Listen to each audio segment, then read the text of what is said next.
എടാ നിങ്ങൾ ഈ ഫോണിലും ടി വിയിലൊക്കെ കണ്ട മാതിരി ദുബായ് ദുബായ് ഒക്കെ തന്നെയാണ്. പക്ഷെ എന്താ വെച്ച് കഴിഞ്ഞാല് നമ്മളിവിടെ പണിക്ക് പോരുമ്പോൾ ദുബായിന്റെ ഏതെങ്കിലും ഒരു മൂലക്ക് ഒരു ഏതെങ്കിലും ഒരു അറ്റത്തേക്കാരം. അപ്പോൾ നമ്മൾ വിചാരിച്ച ദുബായ് ഇല്ലേക്കാരം ഇവിടെ എത്തുമ്പോൾ, മനസ്സിലായോ? അപ്പോൾ അതൊക്കെ ഒന്ന് മനസ്സിലാക്കി പോരി. കാരണം എന്താ വെച്ച് കഴിഞ്ഞാൽ ഞാനിവിടുന്ന് ഞാൻ നാട്ടിൽ നിന്ന് ഇങ്ങോട്ട് പോന്നപ്പോളേ ഞാൻ ഫ്ലൈറ്റ് ഇവിടെ ഇങ്ങനെ ലാൻഡ് ചെയ്യാണ്. നമ്മളെ മൈൻഡിൽ എന്താണ് ദുബായ് എന്ന് പറഞ്ഞു കഴിഞ്ഞാൽ മറ്റേ ബുർജ് ഖലീഫയും മറ്റേ കുറേ വലിയ വലിയ ബിൽഡിങ് അതൊക്കെയാണ് നമ്മളെ മൈൻഡിലുള്ളത്.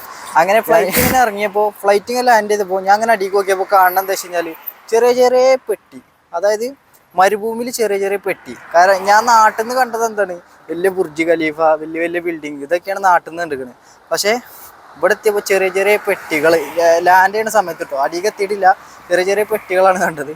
ചുരുക്കി പറഞ്ഞു കഴിഞ്ഞാൽ ഇവിടെ ഇറങ്ങി ഒക്കെ നോക്കിയപ്പോൾ മരുഭൂമിയിൽ ഓരോരോ പെട്ടികൾ, അതായത് ചെറിയ ചെറിയ നമ്മൾ വിചാരിച്ചാൽ വലിയ ബിൽഡിംഗ് ഒന്നുമില്ല. ഇതൊക്കെ കണ്ടില്ലേ, ഇതേമാതിരി ചെറിയ ചെറിയ പെട്ടികളാണ്. കാരണം എന്താ വെച്ച് കഴിഞ്ഞാൽ ഞാൻ ദുബായിൻ്റെ ഏതൊരു ഉള്ള ഏരിയയിലാണ്, അല്ലെങ്കിൽ പറഞ്ഞ സ്ഥലത്താണ്. അപ്പോൾ അങ്ങനെയൊക്കെയാണ് കാര്യങ്ങൾ. അപ്പോൾ ഇങ്ങോട്ട് മണ്ടി പോരുന്നവർ ഇതൊക്കെ ഒന്ന് ചിന്തിച്ച് പോരും. കാരണം നമ്മൾ ആഗ്രഹിച്ച പോലെ അല്ല ഇവിടെ, മനസ്സിലായില്ലേ?